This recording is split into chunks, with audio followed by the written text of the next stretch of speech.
Hello everyone, my name is Anya Hawkins, welcome to my project vlog.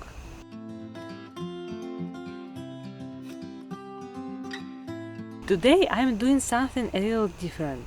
I'm strolling down my memory lane, meaning that I'm trying to recreate my first ever completed knitting project that I did when I was a kid, when I just learned how to knit. And I have several reasons why I'm doing it, and one of them is that I wanted to film more get to know me kind of video. I'm not really comfortable just sitting in front of a camera and talking about myself, so in order for it to work for me, I need to tie it to a project. When I meet a new knitter in a while, one of the first things that I want to know is how did they get into knitting, how did they started to knit, how did they learn, and if they designing, how they did get into it, and stuff like that.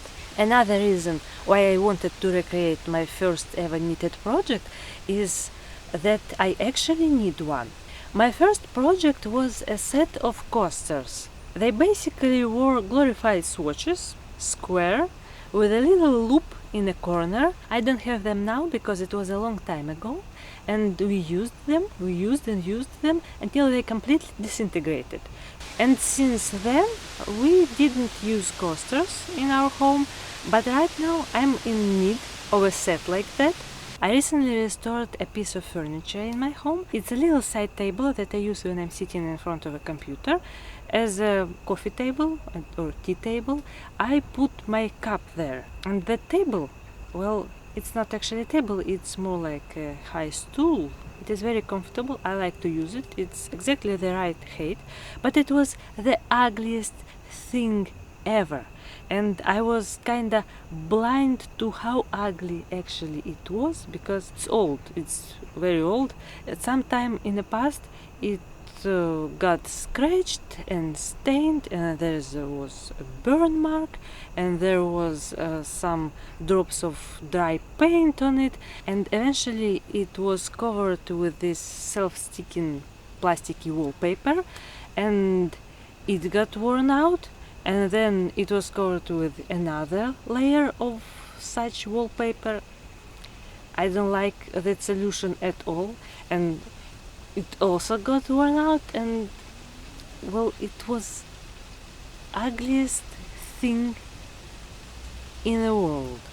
And I haven't realized how bad it looked until I saw it in the background of one of my trial videos, and then I decided that it is about time that I do something about it. I have a belt sanding machine after all, I have a stain, and I thought that no matter how bad of a job I would do in restoring it, it would look better than it is now.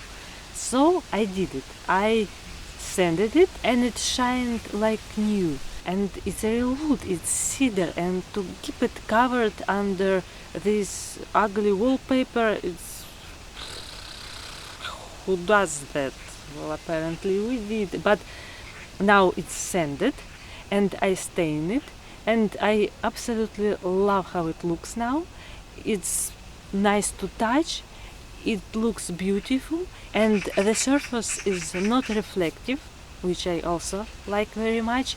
But now I'm reluctant to put my cup on it, because I know myself, I will spill something, and there would be rings on the surface, and I like it so much that I want to protect it, and I'm afraid that a hot cup can leave marks on it.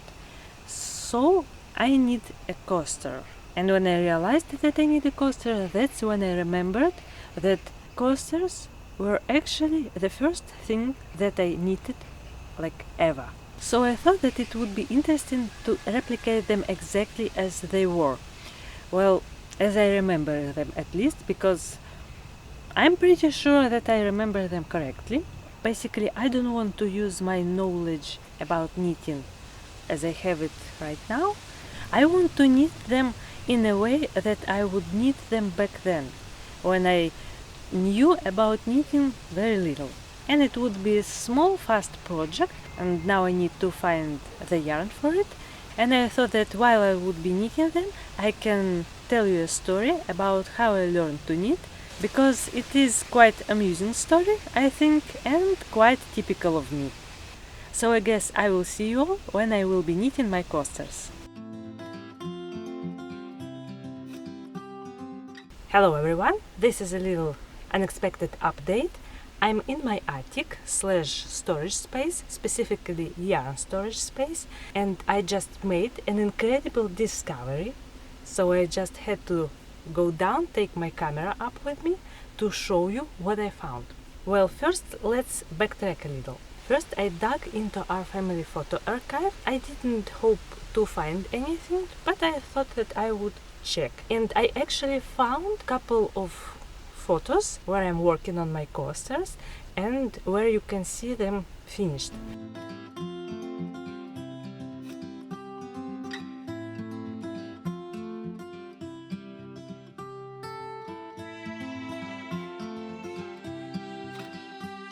Turned out there were more than I thought. I thought that there were 5 of them, but there were 6. I forgot about one of the colors. So I came up to get this yarn. This is white cotton yarn. I remember that the yarn that I worked with was cotton. Well, and I was holding white cotton yarn with a thin contrasting thread. It was probably woolen embroidery floss, and for every coaster it was a different color. So I came up to get this yarn, and I thought that I would look for contrasting floss to add to it, and I thought that I would have to use embroidery floss. This is my collection right here. But before I started picking out colors, I just thought that I should look into my boxes of leftover yarns. And I have 1, 2, 3, 4, 5.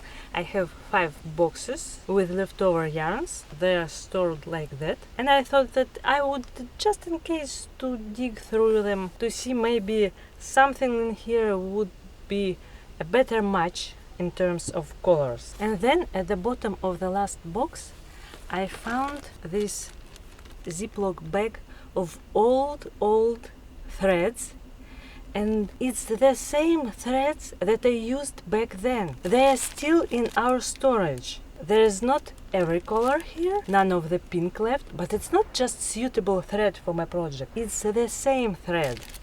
So I can use an original material. I remember this combination was my favorite. I have this much of this color left, and I hope it will be enough for one. Then there's this combination, and I forgot about it completely, and I saw it on photograph, and here it is. And this blue, it's the same blue. And then this peach orange, or there wasn't peach. Maybe it was red. I should look at the picture again. But I hope it was peach and not red, because red, this is all there is left. But I don't have pink. I don't have a lot of pink in my embroidery floss collection. These are my options. This is too bright and it's too little anyway. This is too light. This is too orangey. This is too little. So I have only these 2 options. What would look better? Oh, I should probably look at pink with my another colors. This one or this one? I don't know if you can see it. I think this one is better. I will take this one. So I have my materials. I can't wait to cast on and start working on them, and then I will see you again and I will tell you a story about how I learned to knit.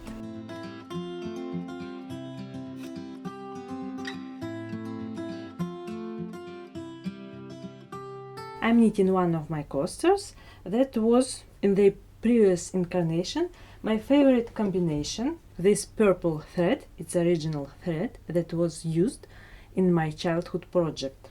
I'm very glad I found it, and I hope that I would have enough of it, because it's not the first one that I knitted. I already did orange one, blue one, yellow one, and kinda pink one. And in all of them I had to use many different embroidery flosses, because the original ones that I found, it was just not enough of them. Here I made to this far. The original floss is just here, and the rest is substitutions. The yellow ones I almost had enough, got up to here. And the pink I didn't have at all, and I had to use just every piece of scrap embroidery floss that I had in my stash, and that's why there's 1, 2, 3, 4, 5, 6, 7, 8 different colors in this thing. Well, I'm fine with it. I think it makes it unique.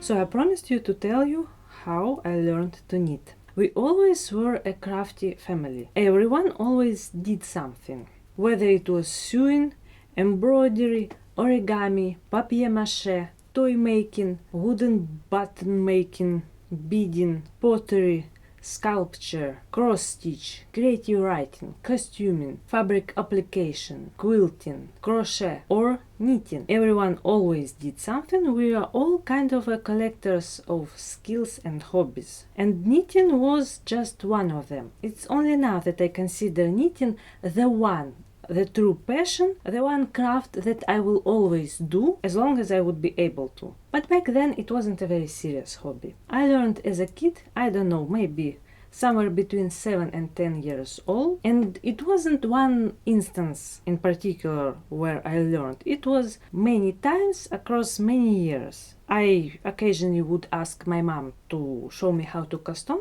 because I always forgot. My mom is self-taught, but she knew enough to show me some basics. She would occasionally knit sweaters for us when we were kids, and I remember that we had a couple of magazines on knitting and just one book. And she would set me up with yarn and needles, and she would open that book in front of me and knock yourself out. And that's what I did. And that book was, well, now I don't think that the book was actually bad. It was just above my level of understanding at that time. But learning from that book, understanding written instructions that were made for beginners, it was very hard for me at that time. It was more like deciphering ancient hieroglyphs than knitting, than doing some craft. And when I managed to do something based on those instructions, I felt very proud of myself. So this book had a section on basics, how to cast on, how to bind off, knits, purls, and there was only one method of casting on, long tail cast on. It is now I know how it's called. There it was just a way to start knitting. I thought that it was unavoidable, and I hated it. It's not like in a crochet when you start with just one loop of yarn and then you can do whatever. You can knit into this loop and get a little circle, or you can start a chain and you can go in any direction, and basically from this first little loop you have creative freedom. In knitting though, you have to know how much stitches you casting on. You have to have a plan and you have to know what you're doing. It's not freestyle. And I knew how to crochet long before I knew how to knit. It was much more intuitive for me. And I believed that there is only one way to cast on for many years, basically for most of my life. And since I hated long tail cast on, I came to the only logical conclusion that knitting is unnecessarily hard and boring compared to, say, crochet. Then this book had information on Eastern and Western knitting. My mom is an Eastern knitter, and that's what she showed me, so I knew how to do that.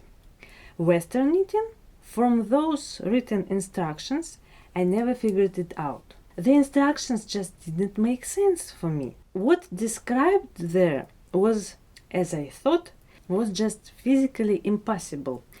I mean, in Eastern knitting, when you're doing knit stitches, you insert your needle as if to purl from right to left. And when you are purling, you are also inserting your needle from right to left.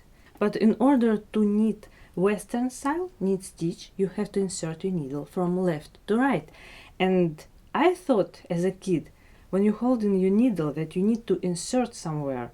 In your right hand, you just physically, you cannot insert it from left to right. Both of your needles go on the same side, and it's just impossible. And only when I, as an adult, saw it on video how it's done, that you can just push with the tip of your needle on the yarn and you will go from left to right, only then I was like, oh, So that's how it's done. Well, after that information that I didn't understand, in a book there was a section that was basically a small stitch dictionary. There were different ribs, different knits and purls combinations, there were some lace patterns, a cable or two, brioche stitch, there were a little of everything. But it was presented not just as stitch patterns, it was presented as exercises that you do in order to learn how to knit. Like exercise number 1, garter stitch. Exercise number 2, stockinette stitch. Exercise number 3, 1 by 1 rib, then 2 by 2 rib, and so on. So that's what I did. I would go through them in order, one by one, because I assumed that's just what you did to learn how to knit. And once you go through all of them, then you officially have the ability to knit. You have the skill. You graduated. So I basically was ever knitting swatches of different stitch patterns. Cast on, knit this section as written in the instructions, bind off, do the next one. Considering how I dislike to cast on, well, I was dedicated. And I don't know whether I actually did them all, but I probably did at least most of them.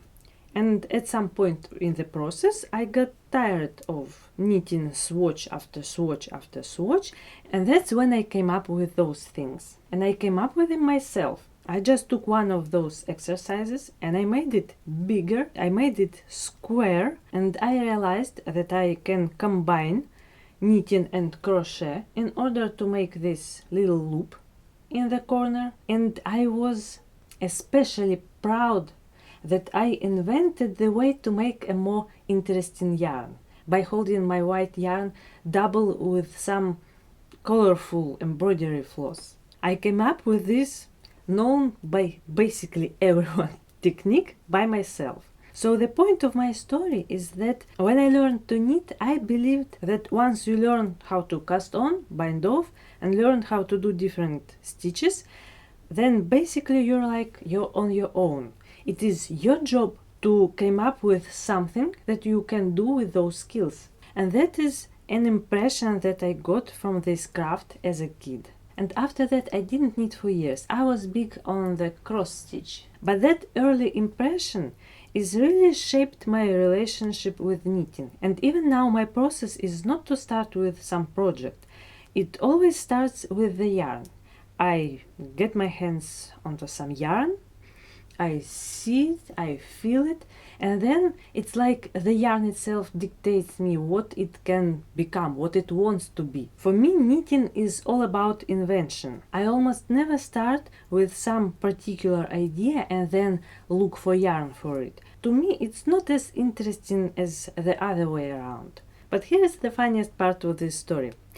I found that book that I was learning from, and imagine my surprise when I leafed through it and I realized that this section that I was learning from was just like this big. It was several pages, and the book is of a decent size. And the rest of this book are instructions on how to knit everything. There were vests, there were sweaters for women, for men, for child. There were hats, socks, gloves, mittens, scarves, toys. I could have started with any of those things. There were instructions, very clear. I think even then I could have understood them. But no, the swatches was all I ever knitted. But in the end, I think that I'm glad that I learned to knit in such a convoluted way, because it makes me approach knitting from a very different place. And now knitting is such an essential part of my life. It is something that I just cannot imagine myself being without.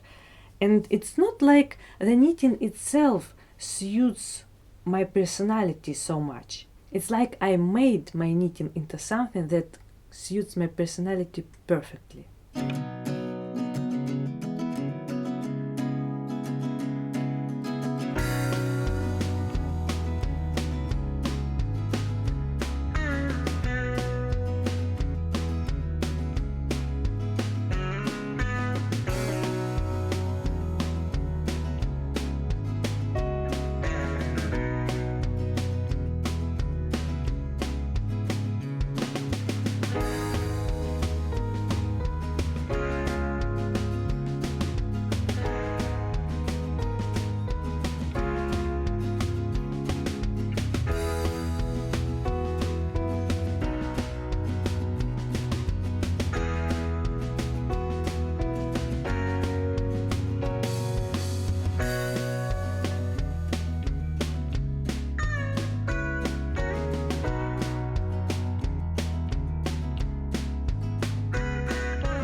finished my set, you already seen it, and now I'm giving you my final thoughts about this project. And boy, do I have a lot to say about something that small. Now that I'm done and I started thinking about my conclusions after this project, I got a little confused. Are those even coasters? I was calling them coasters all that time, but wouldn't it be more correct to say that they are hot pads? Are coasters go only under something cold and hot pads go under something hot? Are those terms interchangeable? Do people use those words everywhere, or is it a regional thing? I just have no idea. If you Google a knitting coaster, for example, you will get something like that. But if you Google a knitting hot pad, you again will get something like that. But I guess it just comes down to my personal preference. If I would put a cold drink on top of it, I would call it a coaster. But if I would put a hot cup of tea, for example, on it, I would call it a hot pad. What else can I say about them? It was surprisingly difficult to knit Eastern style again. As soon as I will get distracted with something, I would automatically change back to Western style, and then it would be a mess. But by the end of the project, I had no problem switching between those two styles, and I was knitting Eastern for this project and Western for my other projects with no problem. Next, long tail cast on. I used long tail cast on to start those coasters because it is the only method of casting on that I knew at the time that I was knitting original ones. And I hated it back then, and I kinda hate it now.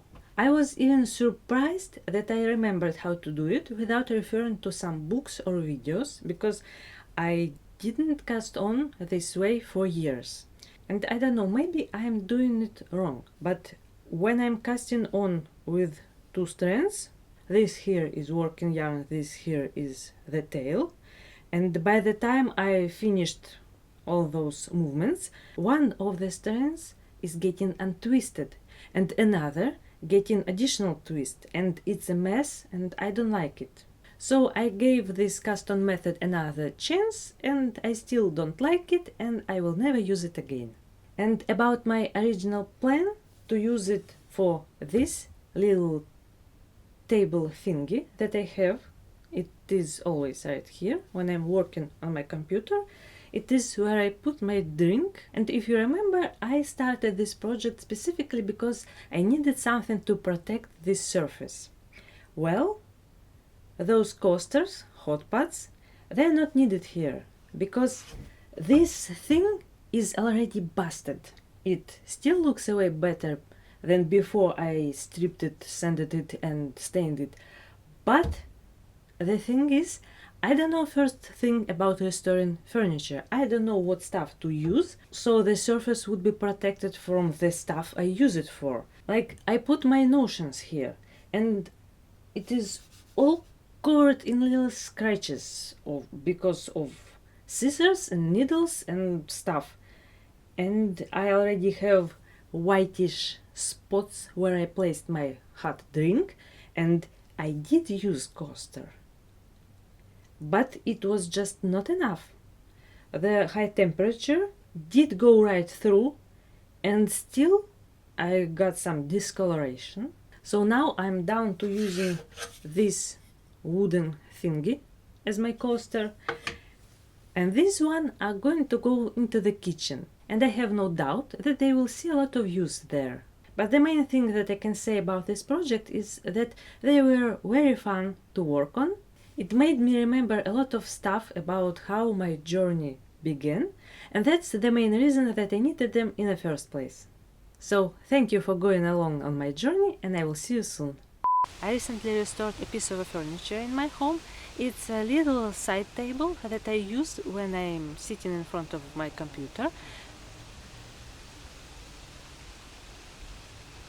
Oh, little bumblebee. It smells amazing in here.